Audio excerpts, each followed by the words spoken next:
जनहित से जुड़े समस्याओं पर होंगे सवाल, हर मुद्दों पर होगी खुलकर बात, जब बैठेंगे आमने सामने। धनबाद को देश की कोयला राजधानी के रूप में जाना जाता है। यहाँ पर कोयले के उत्पादन होते हैं और पूरा देश भी रोशन होता है। राजस्व की प्राप्ति होती है केंद्र सरकार और राज्य सरकार को। वहीं इसके इतर कोयले की चोरी भी जमकर होती है और इस पर जो जिम्मेवार हैं वो चुप्पी साधे रहते हैं।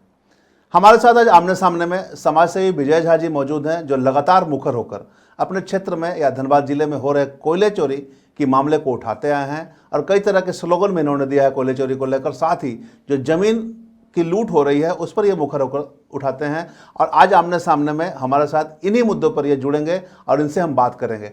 बहुत बहुत स्वागत है आपका विजय जी हमारे स्वागत में आमने सामने। धन्यवाद धीरेन्द्र जी, धन्यवाद जी। आप लगातार मुखर होकर समस्या को उठाते आए हैं। धनबाद को कोयला राजधानी के रूप में जाना जाता है, राजस्व की प्राप्ति होती है, कोयले की चोरी भी बृहद पैमाने पर हो रही है। अभी आपने हाल में ही इस मामलों को उठाया था, कैसे देख रहे हैं आप इसको? धनबाद की पहचान ही है कोयला जी। कोयला उद्योग को यदि माइनस कर दिया जाए धनबाद से तो क्या बचता है हमारे यहाँ?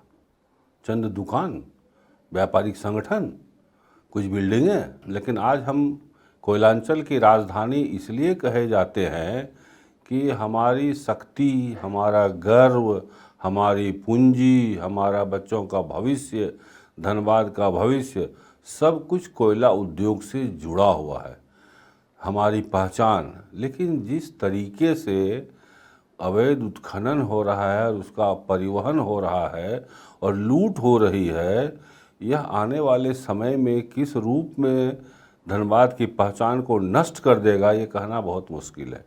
आए दिन दुर्घटनाएं हो रही है अवैध खनन के कारण, जबकि यहाँ कोयला खनन का इतिहास 100 साल पुराना है। बहुत जगह कोयले का निकासी पहले ही भारत कोकिंग कोल बनने के पहले भी हो चुका है और पीलर पर खड़ा है। शहर के बहुत से प्रमुख स्थान पीलर पर है जी।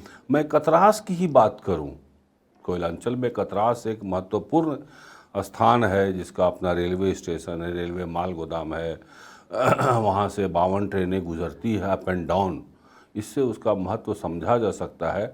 उसके इर्द गिर्द कोयलियों का जाल हुआ करता था और 50 साल पहले कोयले की निकासी हो गई और पूरा शहर पीलर पर खड़ा है। सिर्फ पंचगढ़ी बाज़ार की आबादी 50,000 से अधिक है। उसका सबसे बड़ा पहचान यही है कि ward number 1, ward number 2, ward number 3, नगर निगम के 3 वार्ड हैं।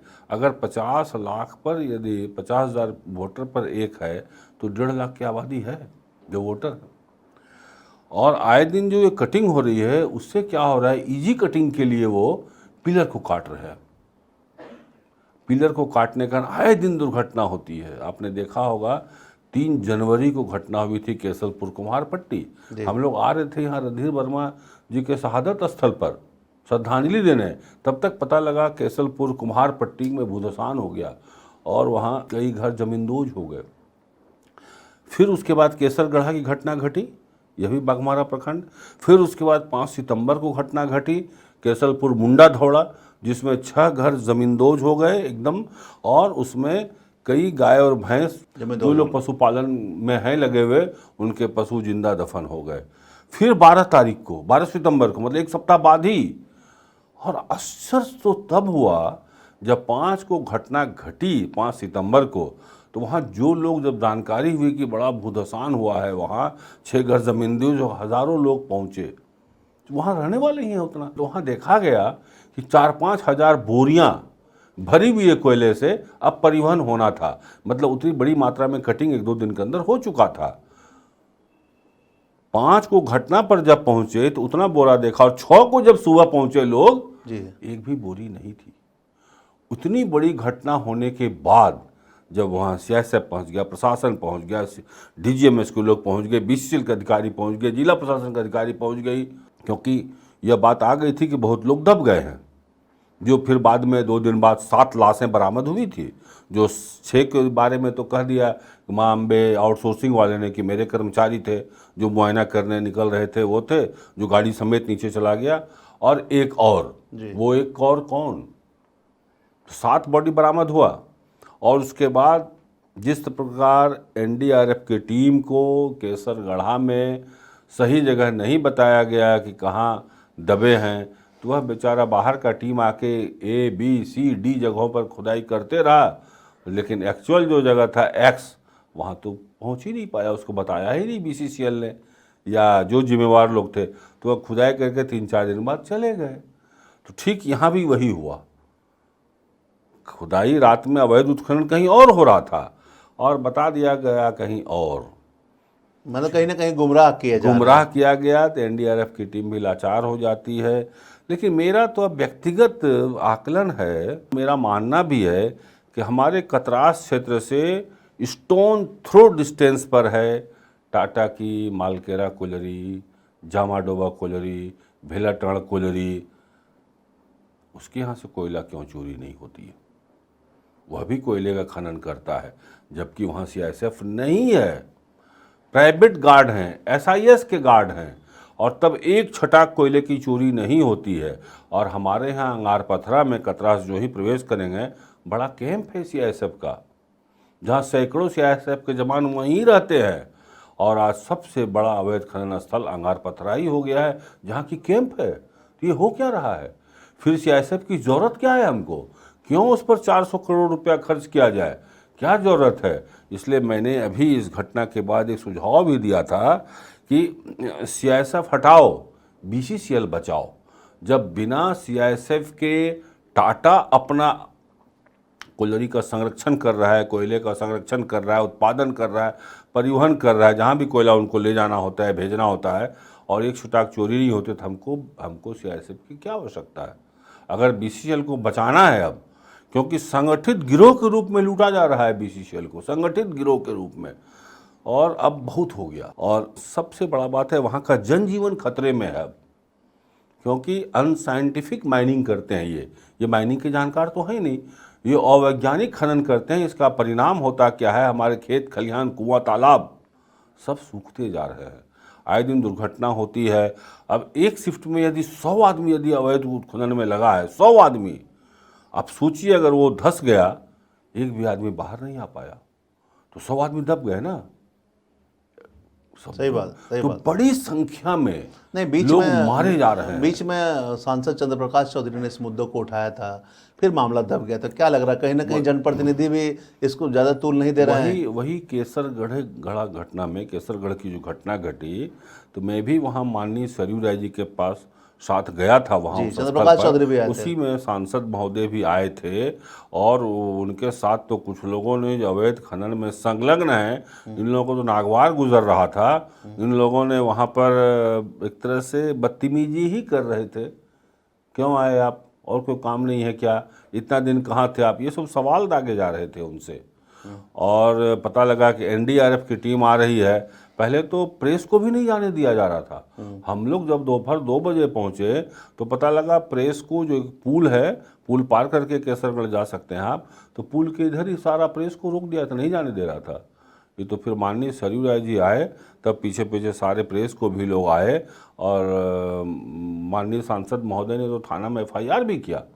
एनडीआरएफ की टीम भी पहुंच गई शाम तक, लेकिन उसको असली जगह चिन्हित नहीं लोगों ने होने दिया, और गलत जगह डिगिंग होते रहा, गलत जगह छानबीन होती रही, जिसके कारण क्या हुआ, 3-4 दिन के बाद वो लोग निराश होकर लौट गए। वहाँ के लोगों का कहना था कि हम लोगों को जान का भय है, हम लोग बता तो सकते हैं स्पॉट अभी भी तुरंत, क्योंकि वहाँ देखा गया एक गहरी कुएं थी, और उस पर रोला बांध करके और रस्सी के सहारे सीढ़ी लटकाया हुआ था, जहाँ से जा करके वो उतर के और फिर अलग अलग सुरंग में डिगिंग का काम करते हैं। तो डीजीएमएस क्या कर रहा है? डीजीएमएस के अधिकारी को यही देखना है ना कि माइनिंग अगर हो रहा है, तो जो जस्टिफाइड माइनिंग है, लीगल माइनिंग है, तो वह सही तरीके से हो रहा है कि नहीं, वैज्ञानिक तरीके से हो रहा है कि नहीं, जो प्रोटोकॉल है उसके अनुसार हो रहा है कि नहीं। और जो अवैध हो रहा है वो तो कंप्लीट अवैध है, उसको तो पूरी निगरानी रखनी चाहिए, बंद करने का सीआईएसएफ को आदेश देना चाहिए। इसलिए मैंने एक 10 सूत्री सुझाव दिया है बीसीसीएल को, प्रशासन को, सरकार को। कहा है कि 12 जोन में बटा हुआ हमारा बीसीसीएल, 12 जीएम को 12 ड्रोन दे दिया जाए, और जीएम ड्रोन से निगरानी करें, और जो ही देखे कि अभी लोग उठाएंगे, अब कोयला हज़ारों बोरा हो गया, बस सीआईएसएफ पहुंच जाए, सारा कोयला सीज कर ले। मैं एक जीएम को एक गिफ्ट करने गया जब पिछले दिनों घटना घटी थी कि मैं अपनी ओर से एक गिफ्ट करता हूं आपको ड्रोन, और आप 4 बजे तक निगरानी करवाइए, और 5 बजे जो ही अब वो लोग परिवहन करेंगे उसके पहले आप सीआईएसएफ को भेज के सारा कोयला उठवा लें।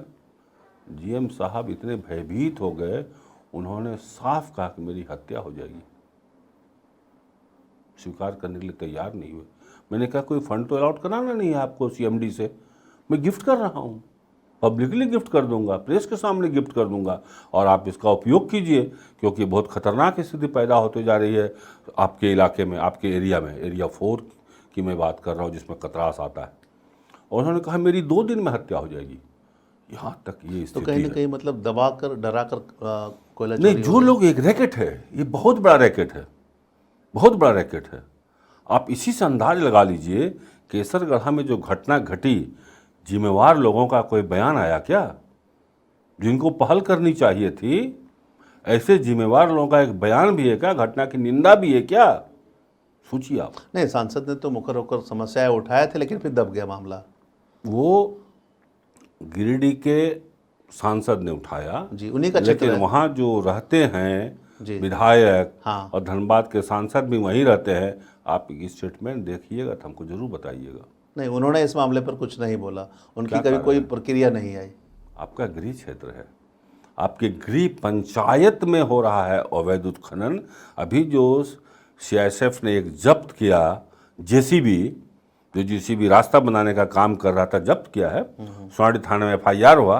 आप गृह पंचायत में अवैध उत्खनन नहीं रोक पा रहे हैं, और झरिया में आके बोलते हैं मैं धनबाद से माफिया खत्म कर दूंगा।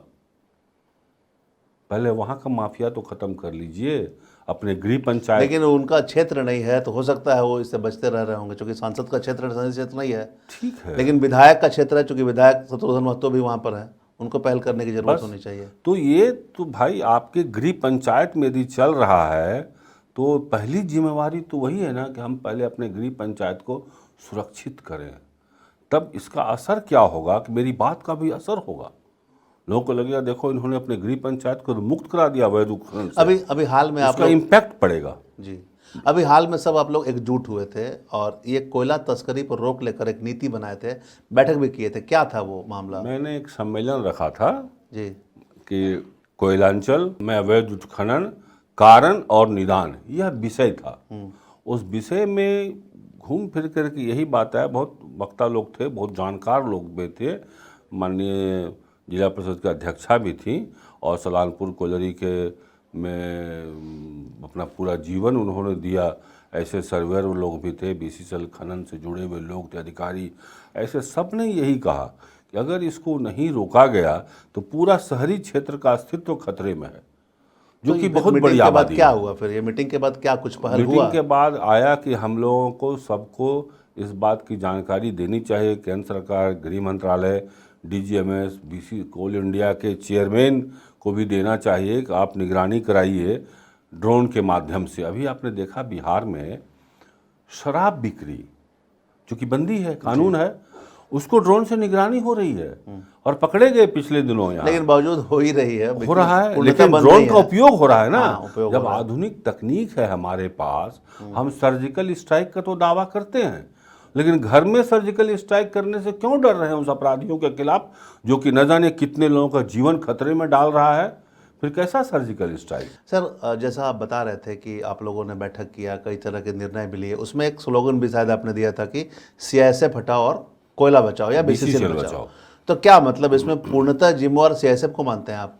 बहुत हद तक, चूंकि बीसीसीएल का जो लीज होल्ड एरिया है वहाँ सीआईएसएफ की प्रतिनियुक्ति होती है जी, और जब उसके लीज होल्ड एरिया से बाहर आ जाता है जब ट्रक, तब सिविल पुलिस का वहाँ अधिकार क्षेत्र है। तो मेन तो है उसके अधिकार क्षेत्र में हो रहा है, इसलिए मैंने बहुत सरल उपाय दिया कि ड्रोन से निगरानी किया जाए, और 12 ड्रोन देना है 12 जीएम को, और डीएमएफटी फंड से आप दे दीजिए 12। कहाँ फंड का दिक्कत है? मैं तो गिफ्ट कर रहा था जी, फंड का दिक्कत तो नहीं है। मतलब आप बढ़ चढ़ के गिफ्ट कर रहे थे? हाँ, मैं गिफ्ट कर रहा था एरिया 4 जीएम को। तो सर, आप क्यों कर रहे थे? चूंकि यहाँ मैं इसलिए कर रहा था कि वहाँ पूरे कतरास का जनजीवन खतरे में है। अच्छा, पूरा खतरा कभी भी होगा। मैंने कहा भी, हनुमान मेंशन यदि धस जाएगा तो कोई 2 4 5 लोग मरेंगे क्या? 100-200 लोग, 100-200 लोग, 200 दुकानें हैं। क्या वो लोग तैयार नहीं हुए? तो मैं सुझाव दे रहा हूं इस सम्मेलन के बाद कि आप ड्रोन से निगरानी करें, डीएमएफटी फंड का उपयोग करें। आज ही लौट है ना, 2100 करोड़ लौट गया। 2100 करोड़ रुपया लौट जाता है। आप 2-2 ड्रोन दे दीजिए, 3-3 ड्रोन दे दीजिए, आप एक एक एरिया को 50 ड्रोन खरीदे बीसीसीएल, घूमते रहे ड्रोन, जैसे सीमा पर चौकसी होती है वैसी ड्रोन दे दीजिए। आदमा करोड़ों रुपए की चोरी हो रही है, रुक जाएगा।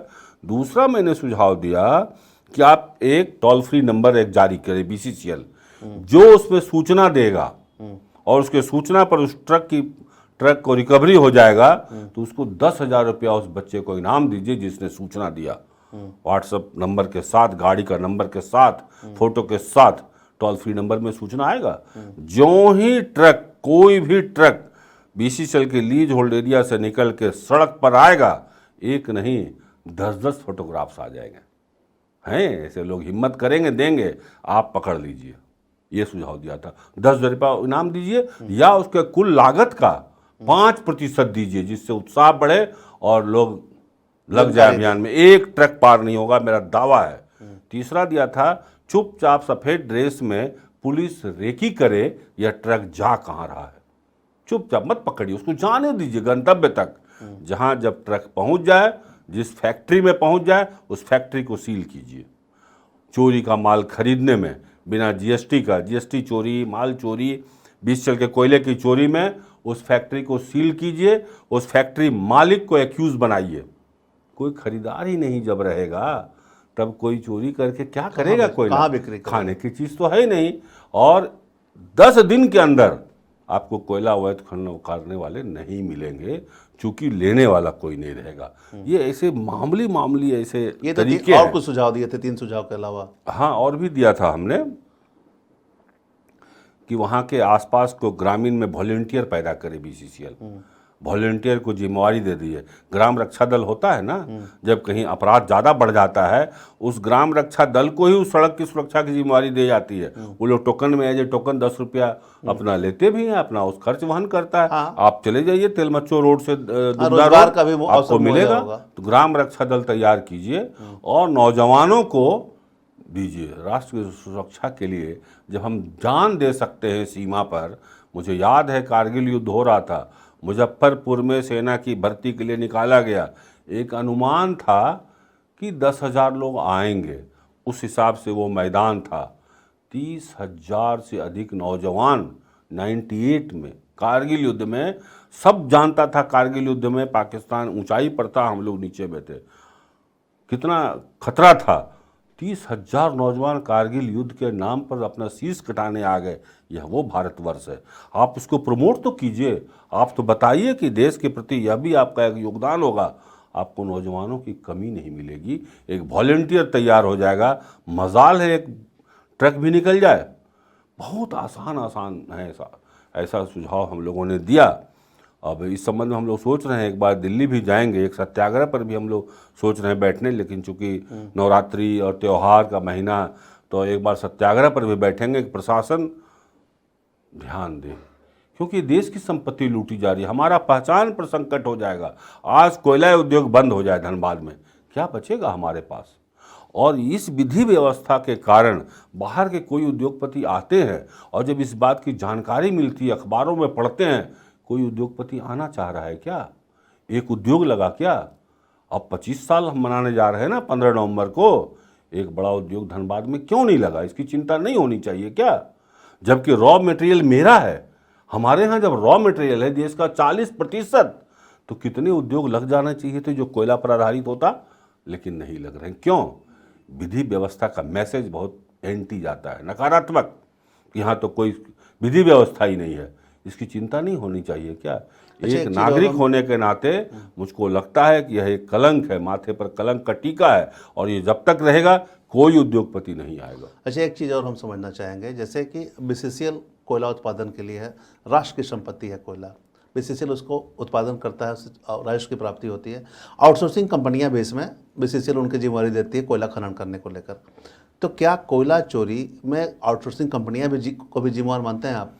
कहीं कहीं उसके बारे में भी तो अक्सर मिलता ही है कि उत्पादन कर रहा है बीसीसीएल और लिफ्ट कर लेता है आउटसोर्सिंग कंपनी, जो जहाँ दबंग हैं, जो वहाँ मजबूत हैं, जो वहाँ प्रशासन पर भारी पड़ता है या प्रशासन से मिल बैठ के उनका साठ गांठ है सीआईएसएफ से। तो आए दिन ये खबरें तो मिलती है कि outsourcing company Bharat coking coal द्वारा उत्पादित कोयला, क्योंकि चोरी तो आउटसोर्सिंग कंपनी से ही होती होगी। कोयला खनन आप कर रहे हैं, चाहे कोयला की चोरी हो रही है, तो आउटसोर्सिंग कंपनी के जिम्मे देख रखी है। हाँ, तो कहीं ना कहीं उसको भूमिका को नकार नहीं सकते हैं आप। आज के समय में उसकी भूमिका को नकार नहीं सकते हैं। अच्छा, अनुमानित अगर देखा जाए तो रोजाना कितने अवैध अगर देखा सैकड़ों जाए ट्रक प्रतिदिन, सैकड़ों ट्रक प्रतिदिन। तो इससे तो कितने की राजस्व की हानि होती होगी, करोड़ों रुपए की बात हो सकता है। यस, प्रतिदिन। जीएसटी की भी चोरी, अगर वो वैध रूप से जाएगा तो जीएसटी भी मिलेगा, राजस्व मिलेगा। तो मेरा डीएमएफटी फंड 16 करोड़ ही रहता क्या, 16,000 करोड़ ही रहता क्या, मजबूत होता। तो एक तरह से देखा जाए तो पूरी अर्थव्यवस्था को मेरा जो रीढ़ है, कोयला उद्योगी रीढ़ है, वह रीढ़ भी कमज़ोर हो रहा है। आने वाले समय में इसका नकारात्मक असर पड़ेगा। जब हम कोयला का मेरा ख़त्म हो जाएगा संपदा, जो भी स्टॉक है, ऐसा तो नहीं है कि 1000 साल चलेगा। तो ये तो जैसे कि आप कोयला चोरी करके करोड़ों की उगाही होती होगी, तो बंदरबाट तो सब में होता होगा। यस, इससे इनकार कैसे कर सकते हैं? नहीं तो डीजीएमएस अपनी भूमिका क्यों नहीं निभा रहा है? क्यों नहीं वो आए दिन जब उसको एक एक छोटी छोटी माइनिंग में वो वैध तरीके से हो रहा है कि नहीं, प्रोटोकॉल के अनुसार होना है, देखना है। तो हज़ारों जगह सुरंग बना के खोद रहे हैं, क्या आपको जानकारी नहीं है? आपको प्रशासन से मांगना चाहिए कि हमको 10 ड्रोन दिया जाए, मेरे लोग करेंगे, तब लगता है कि आप गंभीर हैं। लेकिन खनन टास्क फोर्स की बैठक होती है, उसमें यह निर्णय लिए जाते हैं, निर्देश दिए जाते हैं कि ड्रोन से निगरानी रखनी है, जीपीआरएस सिस्टम से आपकी ट्रैकिंग होगी। तो क्या वो धरातल पर नहीं हो रहा है? ये मेरे जो सुझाव है 10 उसमें ये भी है कि जिसमें कोयला परिवहन हो रहा है, जिस ट्रक में अगर जीपीएस ऑफ है उसका या जीपीएस नहीं है, वो ट्रक सीज होना चाहिए। क्यों नहीं है? अगर जीपीएस चालू रहेगा तो ये कोयला कहाँ से चला हम देख सकते हैं, ट्रैक कर लेंगे ना। इसलिए अगर ऑफ है, इसका मतलब इसके पीछे साजिश है, उस ट्रक को सीज होना नहीं। लेकिन बीसीसीएल के अधिकारियों का कहना है कि ड्रोन से निगरानी भी रखी जाती है, जीपीएस ट्रैकिंग भी किए जाते हैं। नहीं, गलत है, गुमराह कर रहे हैं।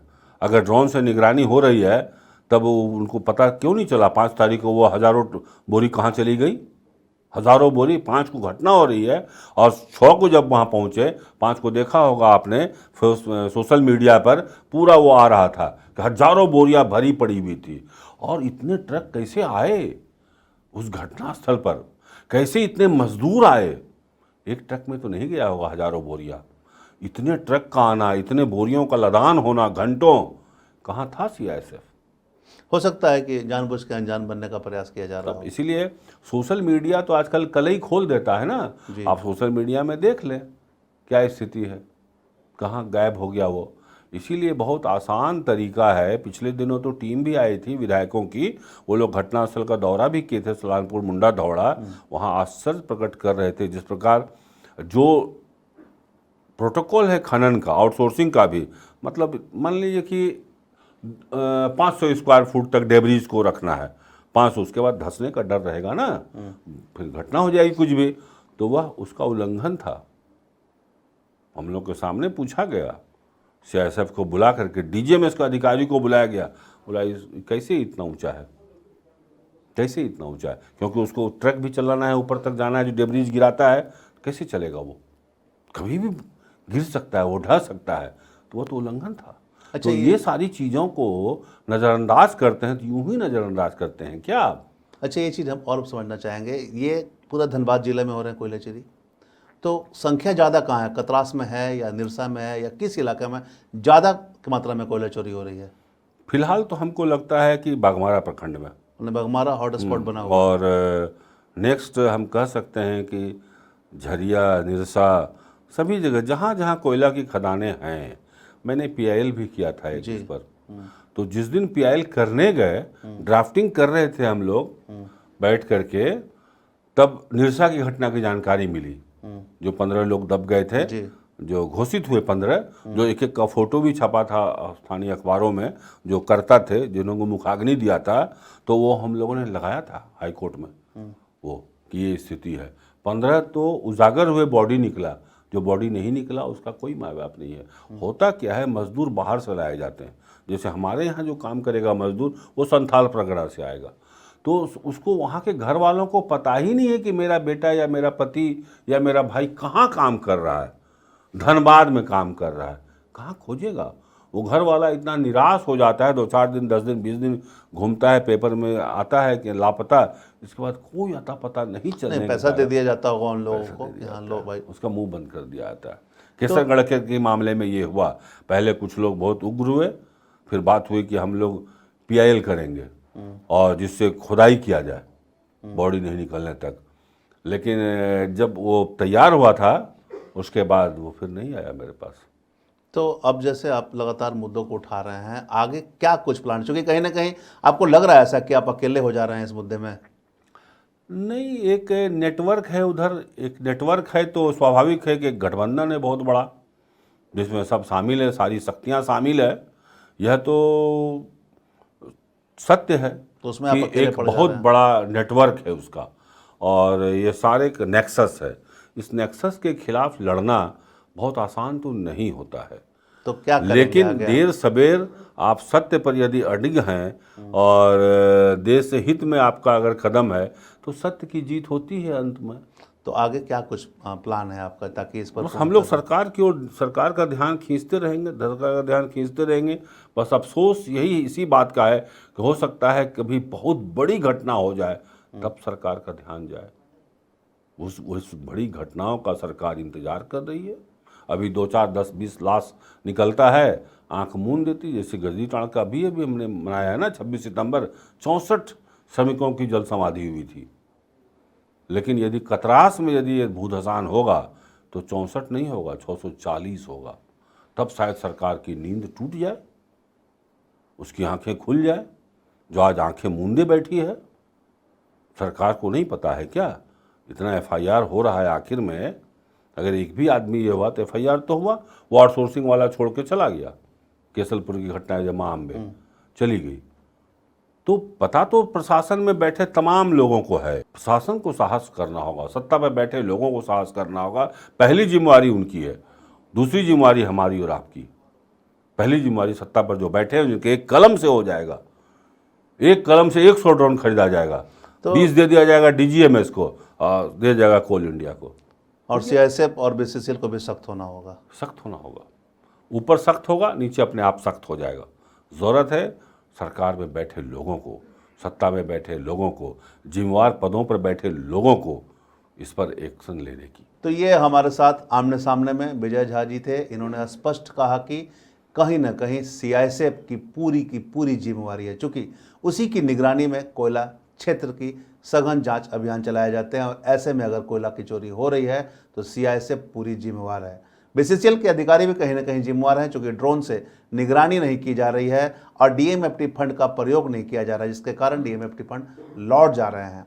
राजस्व की चोरी हो रही है, GST की चोरी हो रही है। इन्होंने स्पष्ट कहा कि इसे लेकर ये सत्याग्रह करेंगे और राष्ट्र की संपत्ति की हो रही चोरी को रोक लगाने के लिए जो बन पाएगा ये करेंगे, चूँकि पहले से भी ये पूर्व में भी मुखर होकर कई तरह के मामलों को उठाते आए हैं। और जिस तरह से आज इन्होंने बातों को रखा है कोयला तस्करी में, ऐसे में BCCL और CISF कटघरे में खड़े होते हैं। देखना होगा किस तरह से जिम्मेवारों की नींद जागती है और हो रहे कोयला तस्करी पर रोक लगाने में लोग सक्षम साबित होते हैं, और धरातल पर यह नजर आता है। अगले एपिसोड में फिर हम आपको मिलाएंगे आमने सामने में एक ऐसे शख्स से, और जानेंगे जनहित से जुड़े मुद्दों के बारे में और उसके समाधान के बारे में। तब तक के लिए बने रहे मिरर मीडिया के साथ। जनहित से जुड़े समस्याओं पर होंगे सवाल, हर मुद्दों पर होगी खुलकर बात, जब बैठेंगे आमने सामने।